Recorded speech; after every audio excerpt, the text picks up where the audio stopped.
Bismillahirrahmanirrahim. Assalamualaikum warahmatullahi wabarakatuh. Alhamdulillahi ala ihsan wa syukru lahu ala taufiqihi wa amdinani. Asyhadu an la ilaha illallah wahdahu la syarika lahu ta'ziman li sya'nihi wa asyhadu anna Muhammadan abduhu wa rasuluhu ila ridwani. Allahumma salli alaihi wa ala alihi wa ashabihi wa ikhwani. Hadirin dan hadirat yang dirahmati Allah Subhanahu wa taala, kita masih melanjutkan bab ke-74, bab al-hilm wal anah wa rifq. Bab tentang al-hilm dan al-anah, yaitu tidak tergesa-gesa, dan rifq yaitu kelembutan. Hadis berikutnya, wa an Aisyah radhiyallahu taala anha qalat, dari Aisyah radhiyallahu anha beliau berkata, qala Rasulullah sallallahu alaihi wasallam, Rasulullah sallallahu bersabda, innallaha rafiqun yuhibbur rifqa fil amri kullihi, muttafaqun alaih. Sungguhnya Allah adalah Rafiq, maha lembut, dan Allah menyukai kelembutan dalam segala urusan. Dalam segala urusan. Ini dalil bahwasanya hukum asal seorang ketika bermuamalah atau bersikap dalam kegiatan apapun, hendaknya dia bersikap lemah lembut. Selama bisa ditempuh dengan kelembutan, maka jangan dia berusaha mencari jalan yang lain dengan sikap keras atau kasar. Dan bahwasanya sikap keras adalah hukum keluar dari hukum asal. Yaitu dalam kondisi darurat atau mendesak, baru seorang kemudian mengambil sikap keras atau kasar. Namun hukum asal, selama segala perkara bisa ditempuh dengan kelembutan, maka hendaknya ditempuh dengan kelembutan. Kenapa? Karena Allah Rafiq, maha lembut. Wa yuhibbur rifqa, dan Allah mencintai kelembutan fil amri kullihi, dalam segala urusan. Urusan dengan keluarga, urusan dengan pekerjaan, urusan dengan anak buah, urusan dengan apapun, kalau bisa ditempuh dengan kelembutan, maka lakukanlah dengan kelembutan. Dan demikian banyak sifat-sifat Allah yang Allah bernama dengan sifat tersebut, dan Allah mencintai sifat tersebut, seperti innallaha jamil yuhibbul jamal. Allah maha indah, Allah suka dengan keindahan. Innallaha rafiq, sungguhnya Allah maha lembut, yuhibbur rifqa, dan Allah mencintai kelembutan. Di antaranya, Allahumma innaka afuun tuhibbul afwa, sungguhnya engkau adalah maha pengampun, maka engkau mencintai pengampunan. Fa'fu anni, maka ampunilah aku.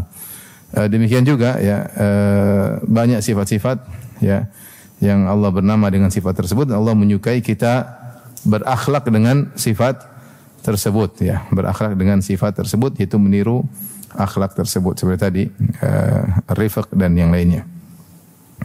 Kemudian hadis berikutnya, wa anha, dari Aisyah radhiyallahu anha, anna Nabi sallallahu alaihi wasallam, Rasulullah sallallahu bersabda, innallaha rafiqun yuhibbur rifqa, sungguhnya Allah maha lembut dan Allah suka dengan kelembutan.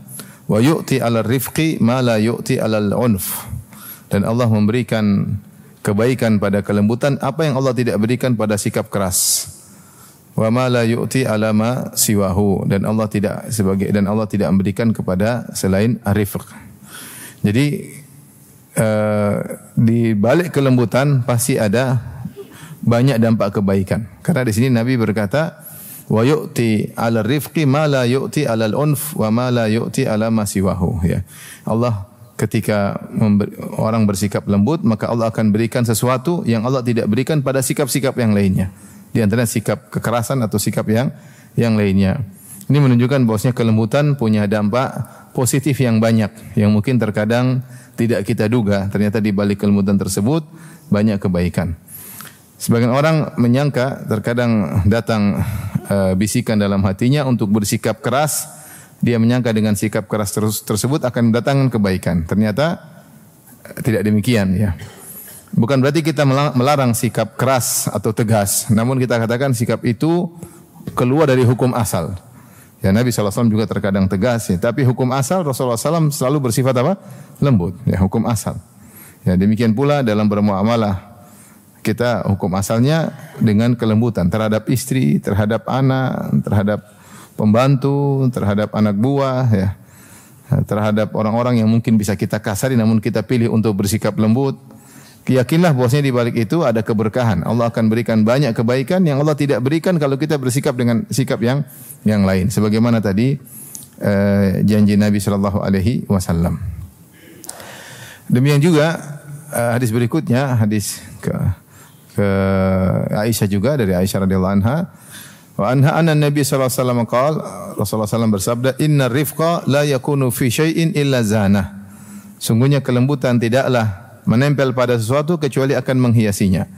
Wa la yunza'u min syai'in illa syanah. Tidaklah kelembutan dicabut dari sesuatu kecuali akan merusaknya. Hadis riwayat Muslim, rawahu Muslim. Maka ini juga menegaskan apa yang telah kita sampaikan sebelumnya, bahwasanya sikap lembut pasti mendatangkan keberkahan dan akan menghiasi segala sesuatu yang dicampuri dengan kelembutan. Tapi kalau kelembutan dicabut, maka akan merusak. Maka akan merusak. Tapi kita sekarang praktek, misalnya kita sama istri. Kalau bisa lembut, ngapain kita keras? Kita ingin memberi nasihat. Kalau bisa lembut, ngapain kita kasar? Kalau bisa lembut, kenapa kita harus tegas? Selama bisa lembut, kita bilang lembut, insya Allah dia bisa mendengar dengan baik, maka tempuhlah kelembutan tersebut. Pasti akan menghiasinya ya.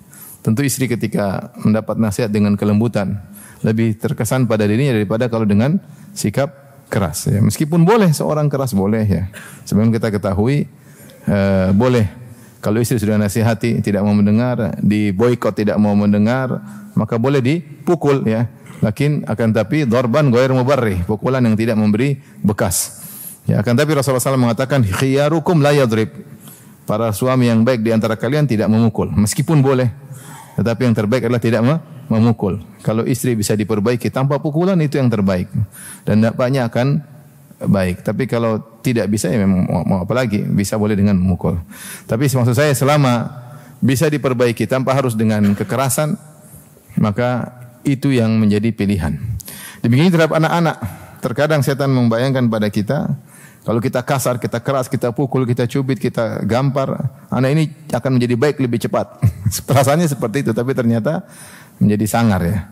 Lama-lama sering dipukul, lama-lama menjadi kebal ya. Lama-lama menjadi kebal. Sampai ada seorang anak, saya kenal dia sekarang jadi ya apa namanya? Dia sekarang jadi orang berilmu. Masya Allah. Dulu dia sering dipukul sama orang tuanya. Sampai dia jengkel, dia bawa pisau. Sekalian ya katanya. Sekalian ya. Akhirnya ayahnya berubah, kemudian dia alhamdulillah menjadi orang yang sangat baik ya.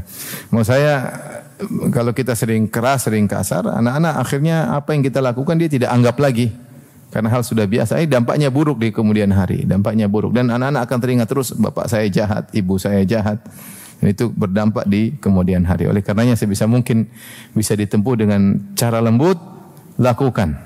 Selama masih bisa ini lembut, insya Allah berhasil, lakukan. Tidaklah kita keluar dari hukum asal kecuali darurat, kecuali ini enggak bisa lagi dengan sikap lembut, harus tegas, harus kasar, maka tidak mengapa. Tidak mengapa ya. Bahkan sebagian ulama mengatakan kalau kita kasar bahkan terhadap benda-benda mati pun kadang merusak ya. Kita kalau perbaiki sesuatu dengan kasar-kasar rusak. Harusnya pelan-pelan, kita malah kasarin malah apa? Rusak. Terburu-buru kasar jadi rusak. Harusnya pelan-pelan kita perbaiki, tapi karena kita kasar jadi rusak. Baju mau kita perbaiki tapi kita kasarin ternyata robek. Harusnya bisa dibersihkan dengan apa? Pelan-pelan, tapi kalau kita kasarin bisa robek ya. Ya. Bagaimana lagi hati wanita? Dikasarin bisa apa? Bisa robek ya. Oleh karenanya hukum asal dalam segala hal, innallaha yuhibbur rifqa fil amri kullihi. Allah menyukai sikap lembut dalam segala urusan. Kita mau bertemu dengan orang, mau kita nasihati, selama perkiraan kita lembut, masih bisa kita tempuh jalur kelembutan, maka gunakan jalur tersebut.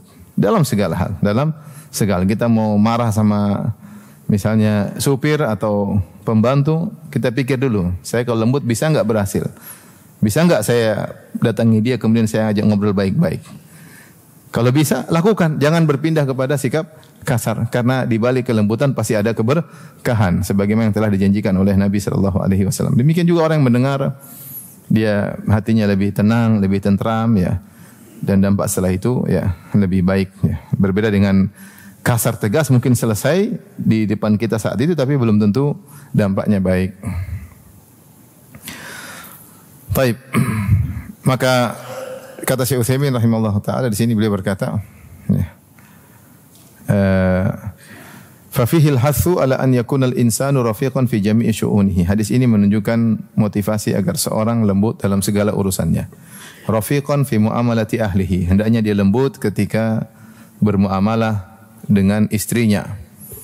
Wa fi muamalati ikhwanihi, dan juga ketika bermuamalah dengan saudara-saudaranya, ya. Saudara-saudara, kakak, adik, ya. Kadang-kadang tentang kita sudah punya duit, dia enggak punya duit, atau kita memiliki jabatan, dia enggak punya, atau dia akhirnya kita kadang-kadang tidak lembut kepada saudara, padahal mereka lebih utama untuk kita lembuti. Wa fi muamalati asdiqaihi, demikian juga terhadap kawan-kawan, ya. Berusaha untuk lembut. Wa fi muamalati amatin nas yarfuqu bihim, dan secara umum kepada seluruh manusia. Kenapa? Karena fa innallaha azza wa jalla rafiqun yuhibbur rifqa, karena Allah Subhanahu wa taala mencintai kelembut, adalah maha lembut dan dia mencintai kelembutan. Kemudian beliau berkata, wa lihadza fa innal insana idza amala an-nasa birrifqi yajidu ladzatan wa insyirahan. Karenanya jika seorang bermuamalah dengan orang lain dengan kelembutan, dia mendapati dalam dirinya ada kelezatan dan ada kelapangan dada. Beda kalau dia marah-marah, artinya jadi sempit, dadanya jadi sempit, dia juga jengkel. Ya. Wa idza amalahum bisyiddati wal unfi nadim. Kalau dia sikapi orang dengan keras dan kasar, kadang dia menyesal. Ya. Kemudian dia berkata, seandainya aku tidak keras terhadap mereka, tetapi sudah terlambat. Ya, oleh karenanya siapa yang bermuamalah dengan orang lain dengan kelembutan, dia akan mendapatkan kelezatan, ketentraman, kebahagiaan. Allah berikan kepada hatinya. Ingat, di balik kelembutan banyak sekali keberkahan. Datang syaitan bilang keras. A'udzubillahi minasyaitonir rajim. Lembut. Hukum asal lembut. Sebisa mungkin lembut, kecuali memang kondisi mengharuskan untuk bersikap tegas dan keras, dan itu keluar dari hukum asal. Tapi kita lanjutkan hadis berikutnya. Wa an Abi Hurairah radhiyallahu anhu qala, dari sahabat mulia Abu Hurairah radhiyallahu anhu, beliau berkata, bala a'rabiyun fil masjid. Ada seorang Arab Badui kencing di masjid. Faqama an-nasu ilaihi liyaqa'u fihi. Maka orang-orang pun bangkit menuju dia untuk memarahinya atau mencegahnya, ya. Faqala Nabi sallallahu alaihi wasallam, Rasulullah SAW bersabda, da'uhu, biarin dia lanjutkan kencingnya. Wa ariqu ala baulihi sijillan min ma', dan tuangkanlah seember air ke kencingnya tersebut. Au dhanuban min ma', atau ember yang besar berisi air dituangkan di bekas kencingnya tersebut. Fa innama bu'ithtum muyassirin, sungguhnya kalian diutus untuk memudahkan, walam tub'atsu mu'assirin, dan kalian tidak diutus untuk menyusahkan. Hadis riwayat Al-Imam Al-Bukhari. Di sini Al-Imam Nawawi membawakan satu hadis dari Abu Hurairah tentang kisah seorang Arab Badui. Arab Badui disebut dalam bahasa Arab A'rabi, apa? Al-A'rabi, jamaknya Al-A'rab. Adapun Arabi jamaknya Al-Arab. Jadi Arabi maksudnya nisbah kepada suku Arab, lawannya A'jami. Kalau Arabi jamaknya lah Al-Arab, Al-A'jami, Al-Ajam, ya. Adapun Arab Badui bahasa Arabnya A'rabi, Al-A'rabi. Jamaknya bukan Arab tapi Al-A'rab. Al-A'rab. Jadi kalau dibilang ente kayak Arabi, jangan bahagia.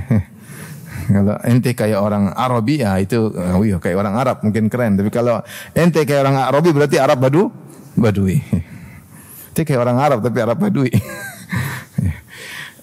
Orang Arab Badui tentunya mereka tinggal di kampung, jauh dari kota, sehingga ilmu jarang sampai kepada mereka, dan mereka terbiasa terikat dengan tradisi mereka, hidup suka-suka.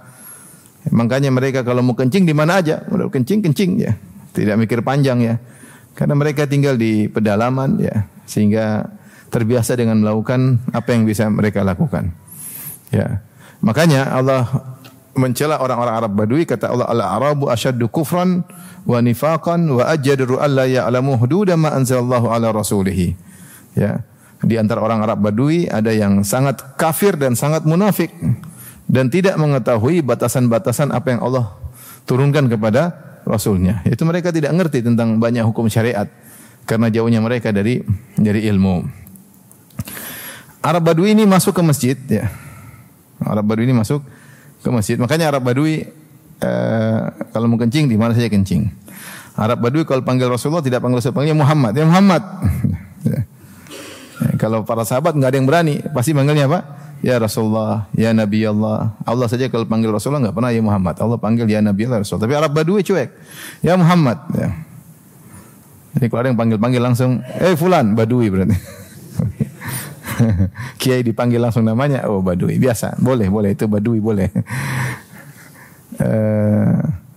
Dan mereka kalau bertanya juga tidak pekewuh, mereka langsung tanya. Makanya datang hadis, para sahabat senang kalau ada Arab Badui datang.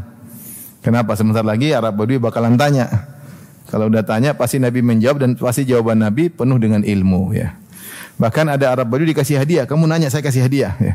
Karena mereka kalau mau tanya langsung nanya aja, tidak sungkan-sungkan. Karena Arab Badui, sahabat kenal Nabi enggak enak, malu, pekewuh, kadang mau nanya nunda-nunda. Arab Badui terkadang menguntungkan. Oke, di sini Arab Badui datang, kemudian dia pun kencing ya. Fabala fi ta'ifatil masjid. Semua riwayat fabala fi ta'ifatil masjid. Dia kencing di pojokan masjid. Itu dia ada malunya sedikit, ya agak mojok, tertutup sebagian ya. Kencing, mungkin dia duduk langsung dia kencing ya. Tapi orang lihat semua ya. Di pojok mana wallahu alam ya. Dan ini Masjid Nabawi bukan Masjid Baitur Rahman ya. Tapi insya Allah dia enggak kencing di Raudhah bukan ya. Tapi maksudnya dia kencing di salah satu pojok Masjid apa? Nabawi. Ya, mungkin ada Nabi lagi di situ, entah Nabi lagi ceramah, entah Nabi lagi kumpul-kumpul. Maka cuek aja, dia tidak merasa bersalah ya. Dia tidak menyengaja dosa bukan, tapi memang kebiasaan dia seperti itu. Kalau di Badui ya tinggal kencing aja ya. Nah, kebetulan dia pas masuk masjid rasa kencing, ya udah. Ngapain keluar ada pojokan masjid masih kosong. Ya udah kencing situ aja ya, kencing. Maka orang-orang pun fazajarahun nas, orang gitu. Bahkan faqama ilaihin nas liyaqul, sebagian orang sudah berdiri untuk menghalangi dia. Maka Rasulullah SAW berkata, biarin dia kata Nabi SAW. Ini dengar semua Arab Badui sambil kencing, dia dengar semua kejadian di belakang. Orang bilang berhenti, woi. Rasulullah bilang biarin. Masya Allah. Kemudian Rasulullah mengatakan, wa ariku ala bauli sijilan min ma, tuangkan seember air, dhanuban min ma, agar bersih air kencingnya. Di sini para ulama mengatakan salah satu dalil tentang mengamalkan akhafud dararain, dua kemudaratan yang paling ringan. Ketika dua kemudaratan tersebut tidak bisa dihindari. Kalau ada alternatif tidak mudarat, maka jangan lakukan mudarat. Tapi kalau di depan kita tidak ada pilihan kecuali dua pilihan, dua-duanya mudarat, maka fikih menunjukkan kita menempuh kemudaratan yang paling kecil. Sebagaimana kalau dua kemaslahatan, pilihlah kemaslahatan yang paling besar. Tapi dua mudarat, selama tidak ada alternatif jalan ketiga yang merupakan kemaslahatan, cuma dua pilihan atau tiga pilihan semua mudarat, pilih yang paling yang paling ringan. Dan ini berlaku dalam banyak hal. Contohnya seperti ketika Nabi Khadir naik kapal bersama Nabi Musa alaihissalam gratisan, setelah selesai turun dari kapal tersebut, Nabi Khadir malah merusak kapal tersebut sampai Nabi Musa mengingkari. Ya, bagaimana kau rusakkan kapal? Kita sudah naik gratis, nanti bahaya, mereka bisa tenggelam, kapalnya rusak. Kemudian Nabi Khadir pun menjelaskan, amma safinatu fakanat limasakina ya'maluna fil bahri fa aradtu an aibaha wa kana wara'ahum malikun ya'khudhu kulla safinatin ghasba.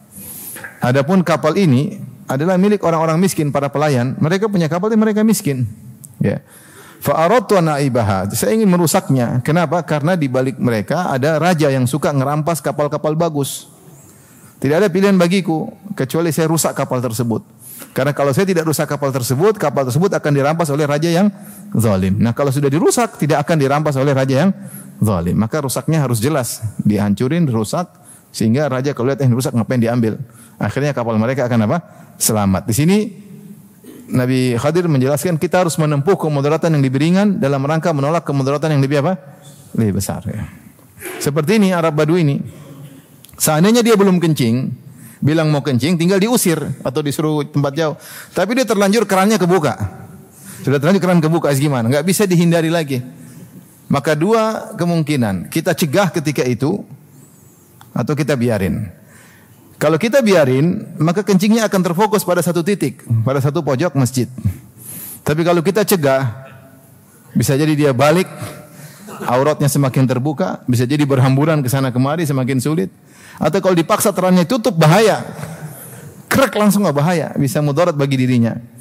Maka ketika tidak ada kemudaratan tidak bisa dihindari, maka Nabi SAW memilih kemudaratan yang lebih ringan, yaitu biarin. Kata Rasulullah, perintah, biarin sampai dia selesai. Akhirnya dia kencing selesai. Setelah itu baru Rasulullah menyuruh untuk mengambil seember air untuk ditumpahkan ke bekas kencing Arab Badui tadi. Bahkan setelah itu Rasulullah SAW menasihati para sahabat. Bayangkan, Rasulullah tegur para sahabat tadi. Sahabat tadi yang ingin menghentikan, menutup keran tadi, niatnya baik atau tidak? Ya, bagaimana tidak baik? Kok ini masjid kok dibuat apa? Kencing. Ya. Dan mereka berhak untuk marah, apalagi Masjid Nabawi, bukan Masjid Baitur Rahman. Yang sholat itu 1000 kali lipat. Ya. Bahkan lebih daripada 1000 kali lipat. Maka mereka marah wajar. Tetapi kemarahan mereka tidak pada tempatnya. Mereka menggunakan sikap keras, padahal sifat lembut masih bisa ditempuh. Setelah itu Rasulullah SAW tegur para sahabat, kata Rasulullah SAW, fa inna ma bu'istum muyassirin, sungguhnya kalian diutus dengan memudahkan, walam tub'atsu mu'assirin, dan kalian tidak diutus untuk menyusahkan. Kalian tidak diutus untuk menyusahkan. Dan di sini ya ada faedah ya.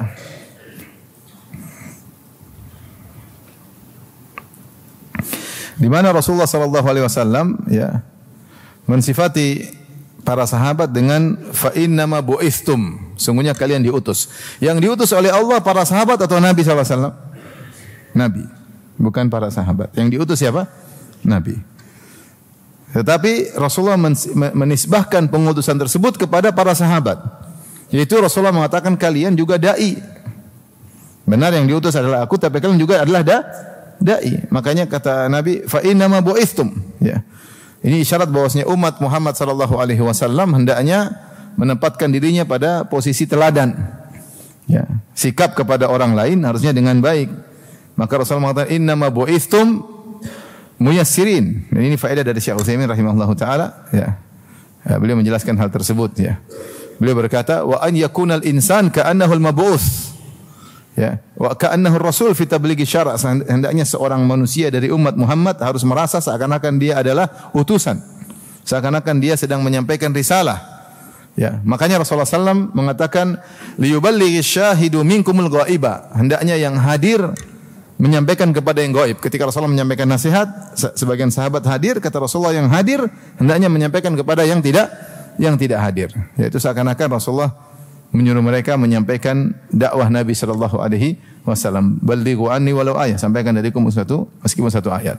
Rasulullah berkata, innama bu'ithtum muyassirin wa lam tub'atsu mu'assirin. Kalian diutus untuk memberi kemudahan, bukan diutus untuk merepotkan. Maka di sini peringatan bagi kita, hendaknya kita ketika bersikap di rumah, di kantor, bersama sesama tetangga, kita membersihkan diri kita membawa risalah dari Nabi sallallahu alaihi wasallam. Kita berusaha bersikap dengan sikap yang baik, ya, memudahkan, tidak menyusahkan, tidak merepotkan. Dan ini semua didengar oleh Arab Badui tadi, subhanallah.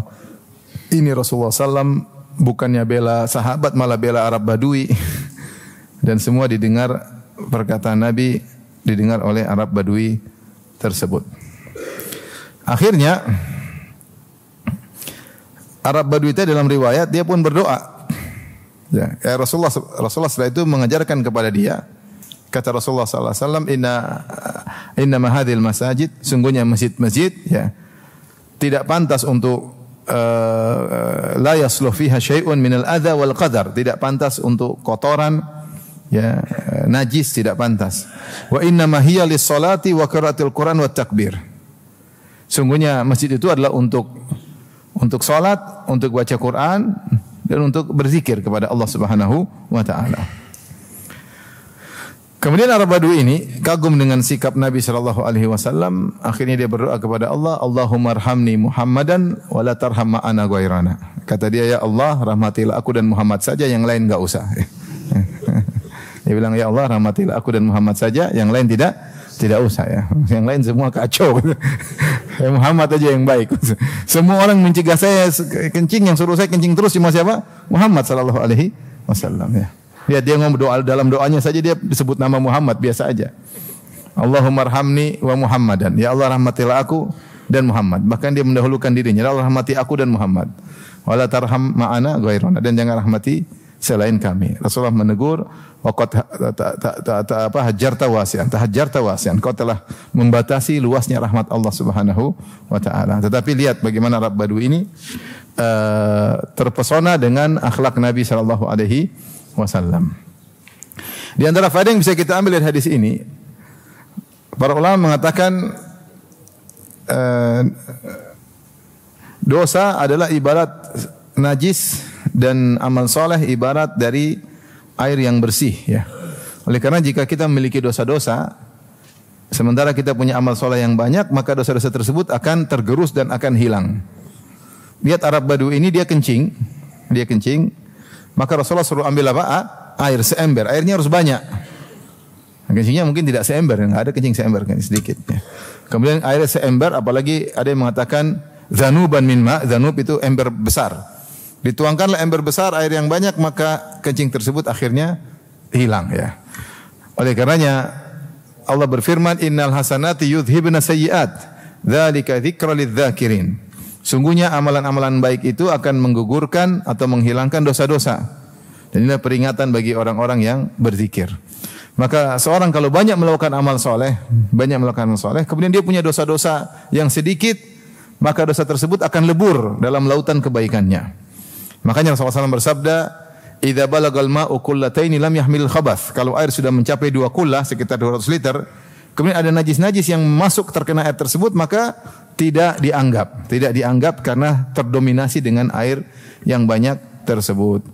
Maka kita semua tidak ada yang luput dari dosa-dosa, dosa mata, dosa telinga, dosa hati, banyak. Tapi perbanyaklah amal-amal soleh yang banyak, sering. Maka kalau amal soleh banyak, dosa-dosa tersebut akan otomatis akan hancur, akan terlebur bersama lautan kebaikan yang dimiliki oleh seseorang ya. Kemudian ada faedah juga disebutkan oleh Syekh Utsaimin rahimahullahu taala terkait hadis ini, bahwasanya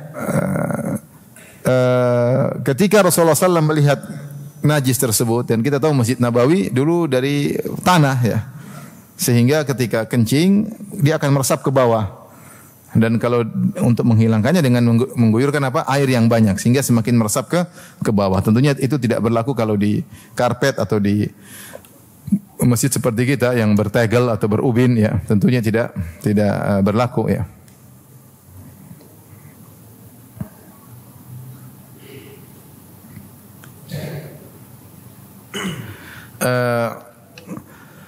Namun beliau mengatakan bahwasanya hukum asal najis adalah yang penting bisa hilang dengan sarana apapun, Adapun Nabi SAW menyuruh menggunakan air, bukan berarti harus pakai air, tetapi yang tersedia ketika itu yang mudah menghilangkan najis adalah apa?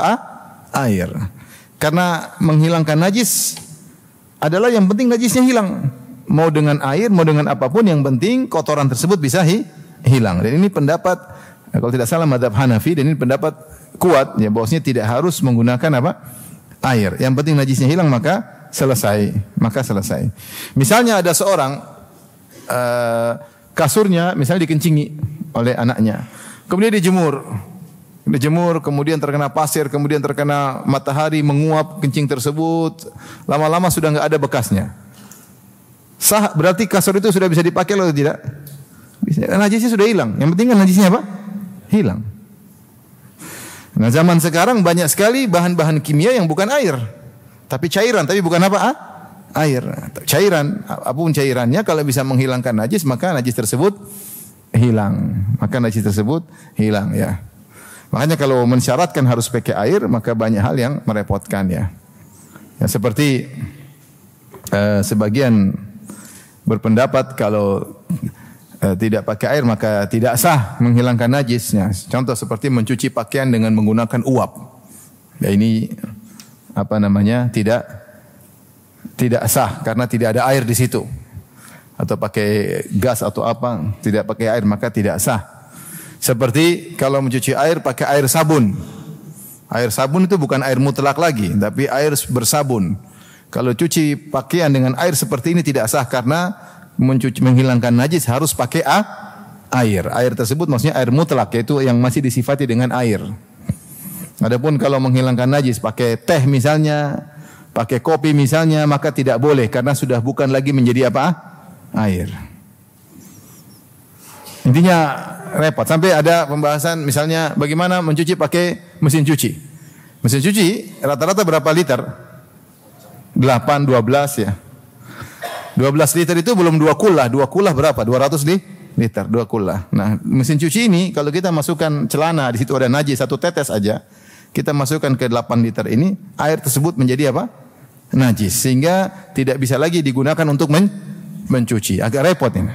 Sehingga kalau mencuci pakaian langsung taruh mesin cuci, maka tidak sah menurut pendapat ya, sebagian ulama. Jadi masalah juga ketika airnya kita campurin rinso dulu. Air tersebut bukan lagi menjadi air, sudah berubah menjadi air rinso. Ini kalau kita buat cuci tidak sah lagi. Kenapa? Karena kita mencucinya bukan pakai air. Ini maksudnya saya mengatakan fikih klasik, orang yang berpegang dengan fikih klasik, ternyata ada pendapat lain yang membolehkan, yang penting najisnya hilang dengan cara apapun. Akhirnya saya pergi ke suatu tempat, ada tulisan laundry syar'i. Ini beneran. Karena banyak laundry tidak apa? Syar'i. Karena cara tadi laundry air langsung kan masuk ada taruh mesin cuci. Airnya 8 liter, 12 liter, 20 liter taruhlah. Antum taruh pakaian ada najis langsung tidak sah. Karena kapan air kurang dari 2 kullah kena 1 tetes air kencing, air tersebut ternajisi. Kalau air tersebut sudah ternajisi tidak boleh lagi buat mencuci apa? Pakaian. Berarti laundry tidak sah. Cara kedua juga tidak sah, taruh air, taruh sabun. Taruh sabun airnya sudah berubah, bukan lagi menjadi air biasa, tapi sudah air sabun. Ini juga sudah tidak boleh digunakan untuk mencuci pakaian yang bernajis. Itu tidak syar'i. Terus syar'inya bagaimana? Ya mungkin airnya taruh dulu pakaiannya terus disirami air terus sampai najisnya hilang. Sudah najisnya hilang baru dicuci. Jadi dia sudah suci dulu sebelum dimasukkan mesin cuci. Ini repot juga ya. Makanya mereka bikin laundry syar'i. Tapi kalau kita ikut pendapat mazhab Hanafi, yang penting najis hilang selesai. Mau pakai bensin, mau pakai apa uap apa mau pokoknya najis hilang selesai. Masalahnya kan najisnya ada atau tidak? Sudah hilang selesai. Ngapain kita bilang ternajisi? Yang penting kan najis nempel, najisnya hilang, selesai. Dan itu pendapat yang lebih kuat. Bahwasanya najis itu hilang, yang penting najisnya hilang, maka sudah selesai ya. Karena kalau tidak pendapat seperti ini repot. Contoh seperti apa hukum membersihkan kotoran bayi pakai tisu basah. Ini repot. Kalau kita baca sebagian fikih klasik, tidak boleh menggunakan satu yang basah, tapi harus satu yang kering. Kalau istijmar kan bisa pakai air, bisa pakai selain air. Seperti batu, seperti kayu, seperti daun. Dengan syarat tidak boleh basah. Karena kalau basah maka langsung ternajisi. Nah, pakai tisu basah, tisu dibasahin tidak sah. Padahal kalau kita pakai tisu basah lebih bersih atau daripada tisu kering? Tisu basah.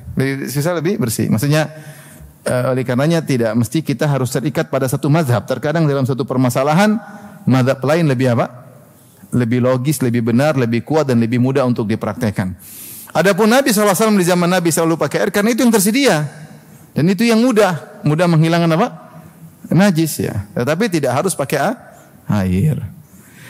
Di antara bukti tidak harus pakai air, Rasulullah menjelaskan kalau wanita di zaman Nabi minta izin agar dipanjangkan roknya.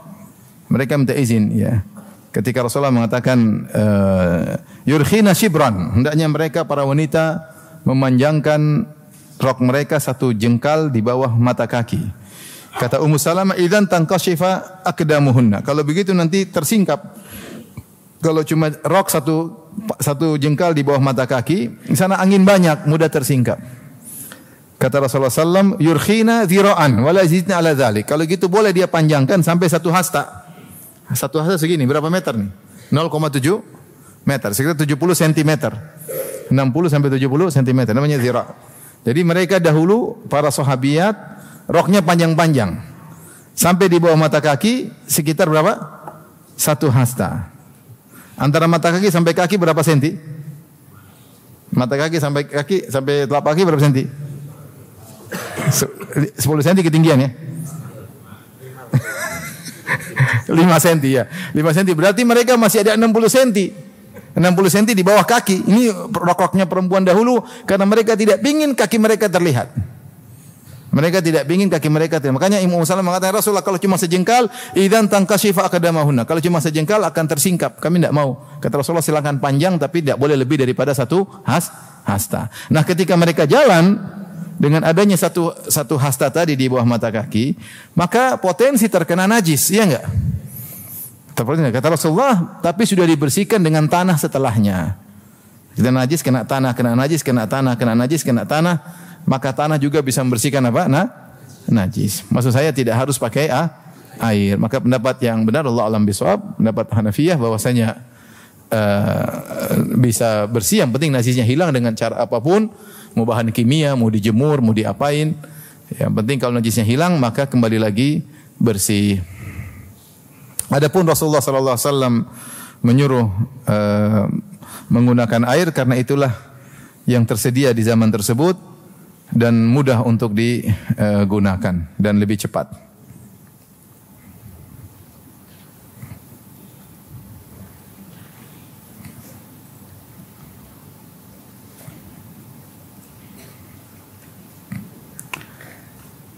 Baik, kita lanjutkan.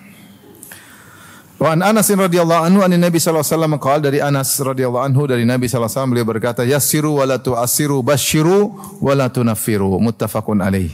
Mudahkan jangan sulitkan. Beri gembiralah dan jangan buat lari. Jangan buat lari audiens ya. Muttafaqun alaih. Hadis riwayat Bukhari dan Muslim. Ini hukum asal dalam dakwah, mudahkan dan jangan sulitkan. Berilah kabar gembira dan jangan membuat manusia lari ya. Allah Subhanahu wa taala berfirman, yuridullahu bikumul yusra wa la yuridu bikumul usra. Wa ma ja'ala 'alaikum fid dini min haraj. Kata Allah Subhanahu wa taala, Allah ingin kemudahan bagi kalian dan Allah tidak ingin kesulitan bagi kalian. Dan juga firman Allah, Allah tidak menjadikan bagi kalian kesulitan dalam agama ya. Saya bacakan di sini. Jadi jangan mempersulit. Dalam hadis kata Aisyah radhiyallahu taala anha, ma khuyyiran nabi sallallahu alaihi wasallam baina amrayn illa ikhtara aisarahuma ma lam yakun itsman.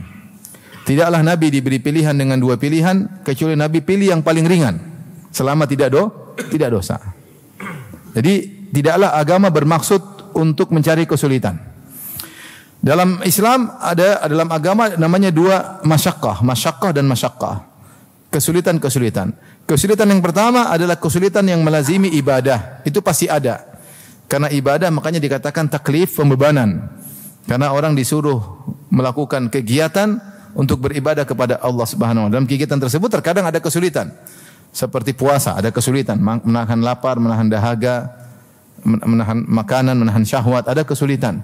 Seperti haji, berjalan ke sana kemari, ada kesulitan. Ini kesulitan yang tidak bisa dihindari. Ya. Seperti berjihad fisabilillah, ada kesulitan. Berjalan mengangkat senjata melawan musuh, ya, bertarung dengan kematian, ada kesulitan. Ini namanya kesulitan yang tidak bisa dihindari dalam ibadah. Seperti salat ya. Salat malam yang melawan rasa kantuk, bangun, ya, kemudian berdiri, baca Quran yang lama, ini ada kesulitan. Kesulitan seperti ini namanya kesulitan yang melazimi suatu ibadah yang tidak bisa dihindari.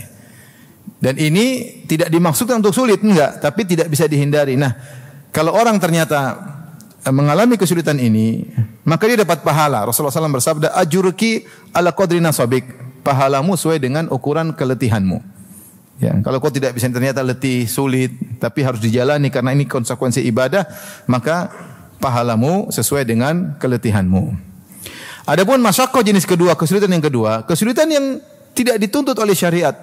Ya, maka ini tidak boleh dicari-cari. Tidak boleh dicari-cari, ya.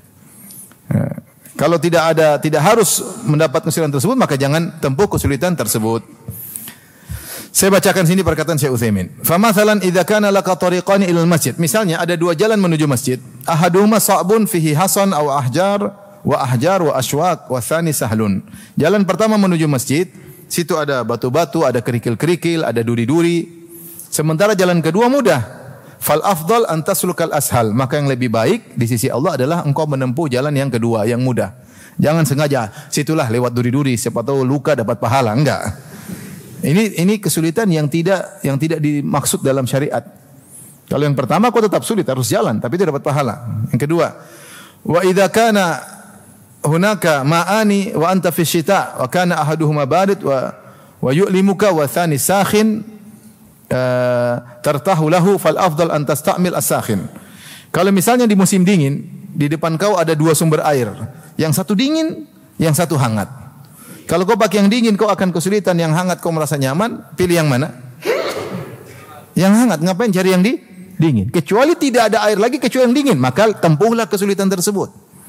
Makanya Rasulullah SAW mengatakan di antara amal soleh isbagul wudu alal makarih, menyempurnakan wudu meskipun kau tidak suka. Dicontohkan oleh para ulama, kau ingin wudu musim dingin, tetap kau wudu dengan sempurna. Ini kalau tidak ada pilihan air yang lain. Tapi kalau ada pilihan air yang hangat, ngapain cari yang susah?